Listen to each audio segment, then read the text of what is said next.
come from different places. We worship in different ways. We respect every person's freedom to live their beliefs. No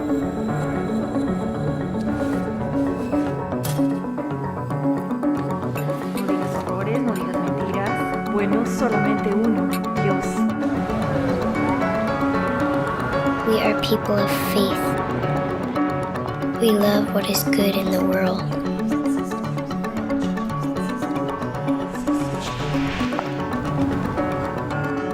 We live to make it better.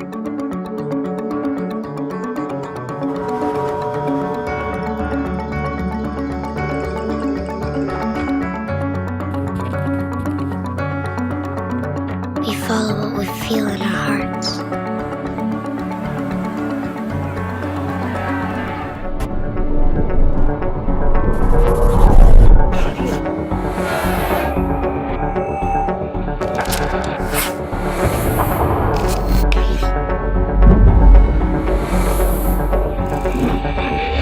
As Americans, religious freedom is our first freedom. It is the freedom of conscience, the freedom to think, to act, to follow our beliefs, to speak out.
I believe in an America where the separation of church and state is absolute, where no Catholic prelate would tell the president, should he be Catholic, how to act, and no Protestant minister would tell his parishioners for whom to vote, where no church or church school is granted any public funds or political preference, and where no man is denied public office merely because his religion differs from the president who might appoint him or the people who might elect him. I believe in an America that is officially neither Catholic, Protestant, nor Jewish, where no public official either requests or accepts instructions on public policy from the Pope, the National Council of Churches, or any other ecclesiastical source, where no religious body seeks to impose its will, directly or indirectly, upon the general populace or the public acts of its officials, and where religious liberty is so indivisible that an act against one church is treated as an act against all.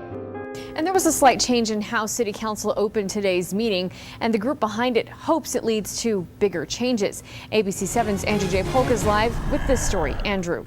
Yeah, good afternoon. City Council meetings are usually opened by an invocation, a short appeal by any group that wants to sign up to do it for whatever deity or religion they believe in to bring positive influence to the meeting. But today, a group brought forth what they believe is the first secular invocation in Council's history.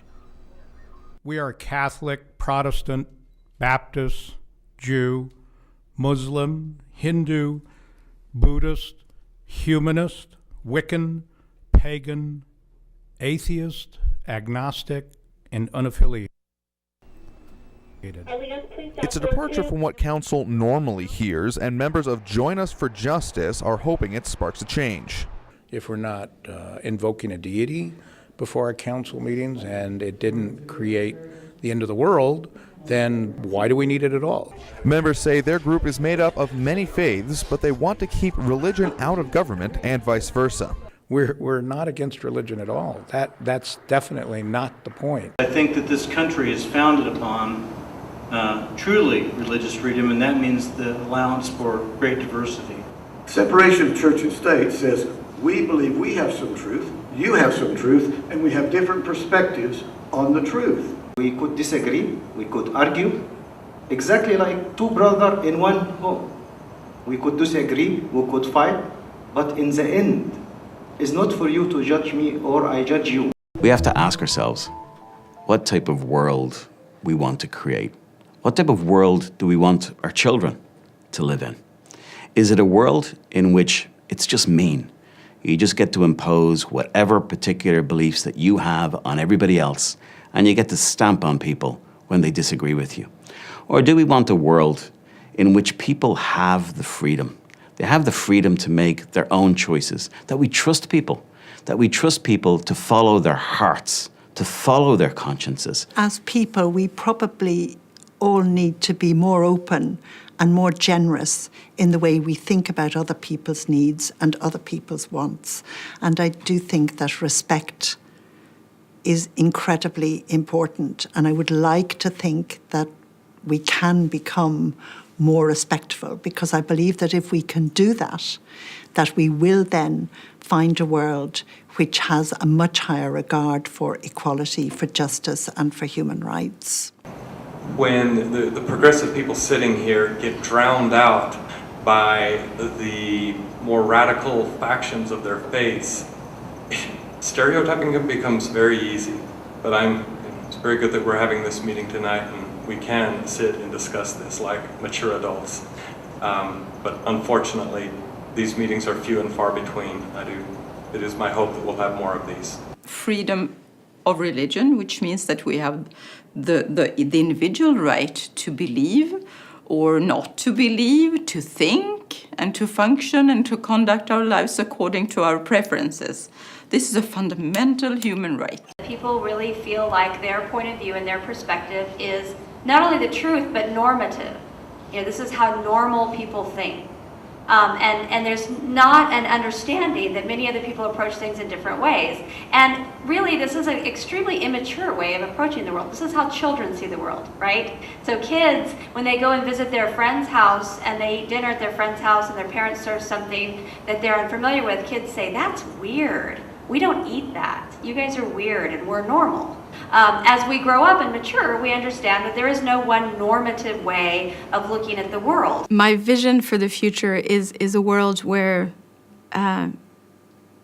religion does fully coexist with freedom and human rights and equality, and actually enriches it. I'm pretty sure that we can answer today's question: can we actually protect fundamental rights and also protect religious freedom? I think we can wholeheartedly answer with yes.